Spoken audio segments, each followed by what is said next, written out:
Outlook brings to you excerpts from its latest issue titled Cinema Politico. The issue explores politics and cinema and the ever-blurring lines between the two.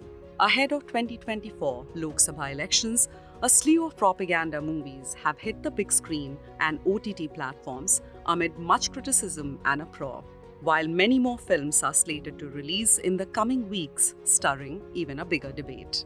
The latest issue of Outlook looks at the genre of nationalist and propaganda films in the Indian context and also continues with the exploration of the ideology question in the context of upcoming general elections. Both themes are contextual and linked in many ways. In the introduction titled Amplified Nationalism, editor Chinky Sinha writes, quoting John Saunders from the brain-dead megaphone, "But if we define the megaphone as the composite of the hundreds of voices we hear each day that come to us from people we don't know via high-tech sources, it's clear that a significant and ascendant component of that voice has become bottom-dwelling, shrill, incurious, ranting, and agenda-driven. It strives to antagonize us, make us feel anxious, ineffective, and alone. Convince us that the world is full of enemies and of people stupider and less agreeable than ourselves. Is dedicated to the idea that outside the sphere of our immediate experience, the world works in a different, more hostile, less knowable manner.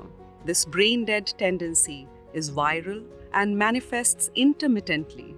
While it is in the blood, in the veins of some of our media figures, it flickers on and off in others. For a long time now, we have been submerged in nationalistic zingoism and propaganda of the kind that is ambitious enough to attempt a disintegration of history itself.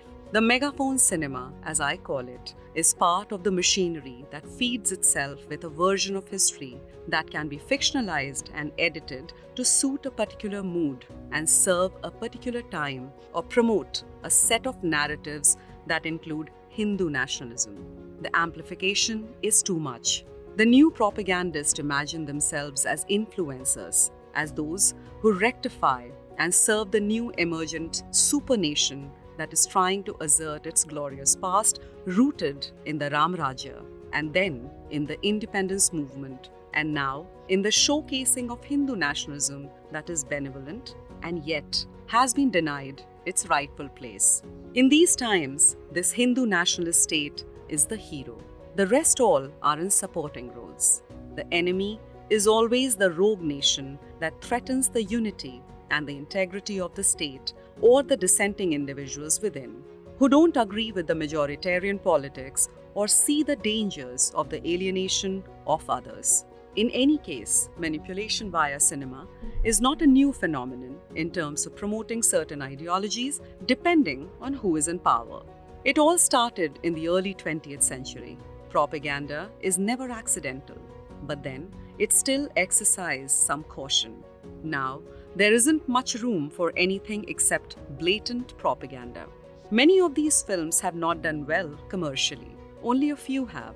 But that hasn't deterred the filmmakers from marking themselves as those who want to be correcting perceptions and even history by taking all kinds of liberties and even imagining themselves as doing an act of service by making derogatory films about the minorities and being preposterous about branding them as factual.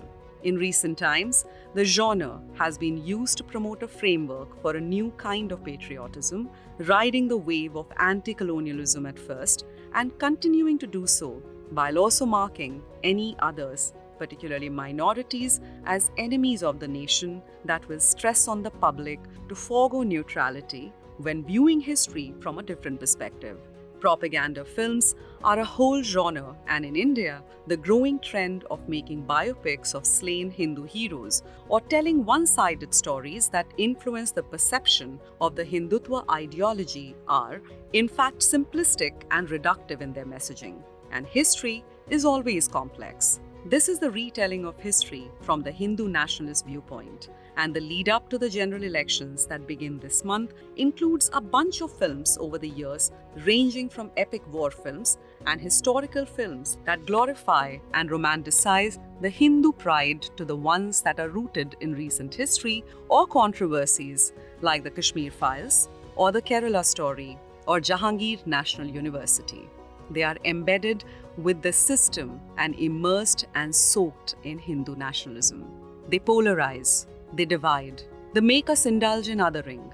This issue of Outlook looks at the genre of nationalist and propaganda cinema in the Indian context, and also continues with the exploration of the ideology question when it comes to the national parties like the Congress and the BJP in the context of the upcoming general elections.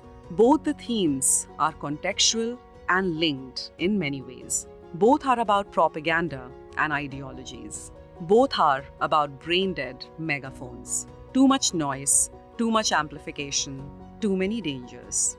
For this and more, read the latest issue of Outlook.